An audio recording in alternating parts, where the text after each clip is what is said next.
Bonjour à tous, bienvenue dans un tout nouveau numéro de Regatta, votre magazine régate et course au large. Cette semaine, on continue sur le Vendée Globe avec deux nouveaux abandons, celui de Goutek et d'un des favoris, Vincent Rioux, abandon sur lequel nous reviendrons. Les marins ont maintenant fait leur choix pour s'attaquer à l'anticyclone de Sainte-Hélène, mais impossible de savoir pour l'heure lequel sera payant. Nous reviendrons sur les offrandes à Neptune au passage de l'Équateur et Kiki Karcher nous parlera du vrai challenge pour un leader, celui de rester en tête. Mais avant tout ce beau programme, l'actu voile de la semaine.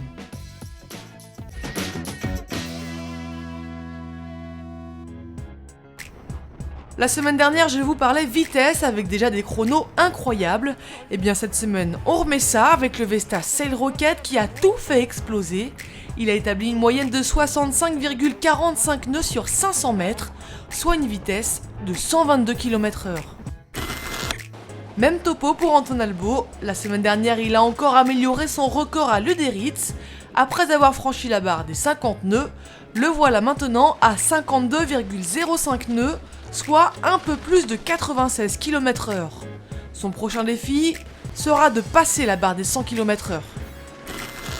Brad Gimson, ça vous dit rien ? Mais si, le nouveau champion européen de voile. Bon, enfin de voile radiocommandé. Non ? Bon, on va peut-être parler Vendée Globe alors. Bon, alors en une semaine, il s'en est passé encore pas mal des choses, et pas des plus agréables pour certains, deux nouveaux abandons. Celui du Polonais Goutek, le skipper d'Energa qui a rencontré des problèmes d'électronique à bord, et celui de Vincent Rioux sur PAB qui a percuté une bouée métallique qui a fragilisé son bateau, mais ça, on en reparle tout à l'heure. Après 16 jours de course, tous les concurrents ont maintenant passé l'Équateur, et après les troubles du poteau noir, tous contournent plus ou moins l'anticyclone de Sainte-Hélène. Seulement là, ça se complique, la situation météo n'est pas très claire. Armel Lecléache a accru son avance sur le reste de la flotte et navigue plus à l'est en bordure de dorsale, au plus proche de la route directe. Gabard sur Massif, toujours second, a connu quelques difficultés aux prises d'une zone de calme la nuit dernière, et Dick, lui, a choisi une route plus à l'ouest qui pourrait d'ici 2 ou 3 jours s'avérer payante. Il a laissé pour l'heure sa 3e place à Alex Thompson. Alors, quand on est devant, comment garder et gérer son avance ? Eh bien, Kiki Karcher s'est posé la question lui aussi. Voici la webcam de Kiki.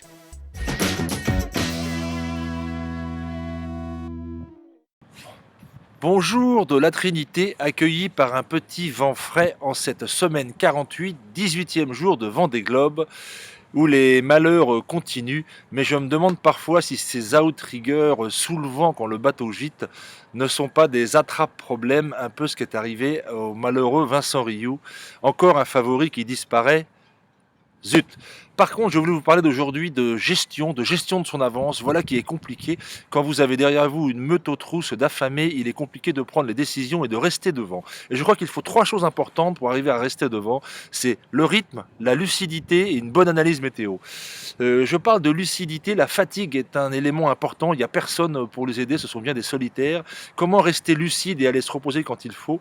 Souvenez-vous les sudoku que Michel Desjoyaux disait avoir emmené lors du dernier Vendée Globe, qui lui permettait de savoir s'il pouvait encore les faire, donc lucide, et ne pas avoir à aller dormir rapidement. Le deuxième point, c'est le rythme. Il faut vraiment garder le bon rythme. Et Desjoyaux encore disait qu'il avait réussi à remonter tout le monde parce que les autres avaient mis longtemps à percevoir qu'il avait un petit rythme un peu plus élevé que les autres.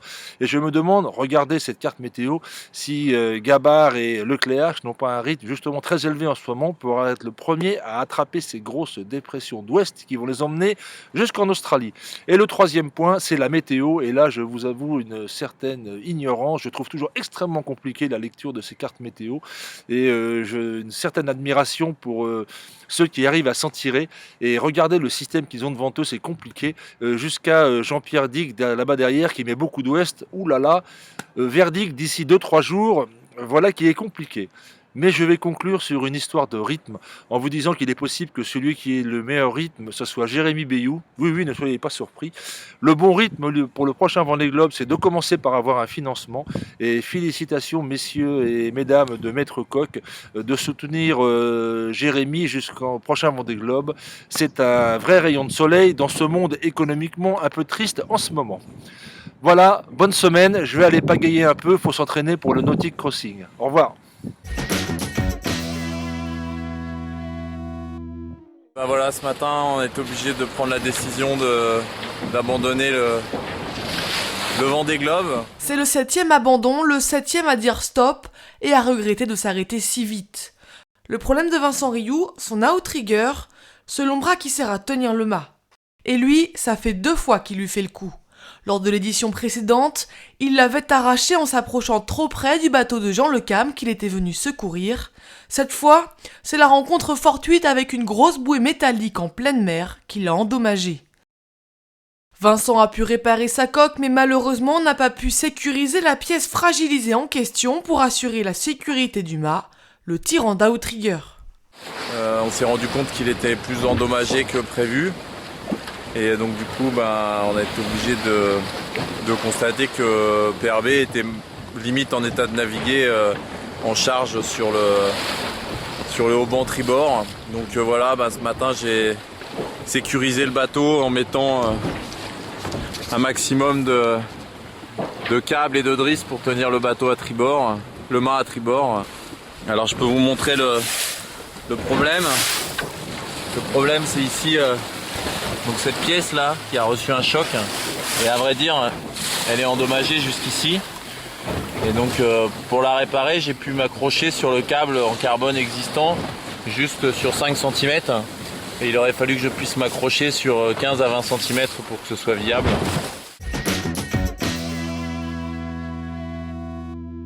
Faire une offrande à Neptune, le dieu de la mer, pour ne pas s'attirer ses foudres.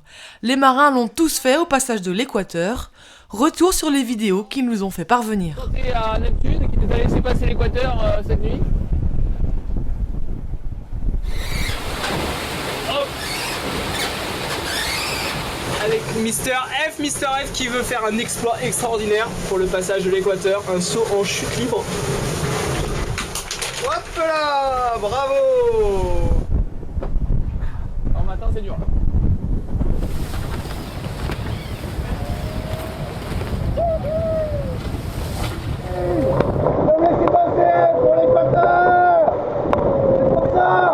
Et voilà, Regatta, c'est fini. Je vous souhaite une très bonne semaine et je vous dis à mercredi. Et pour trinquer,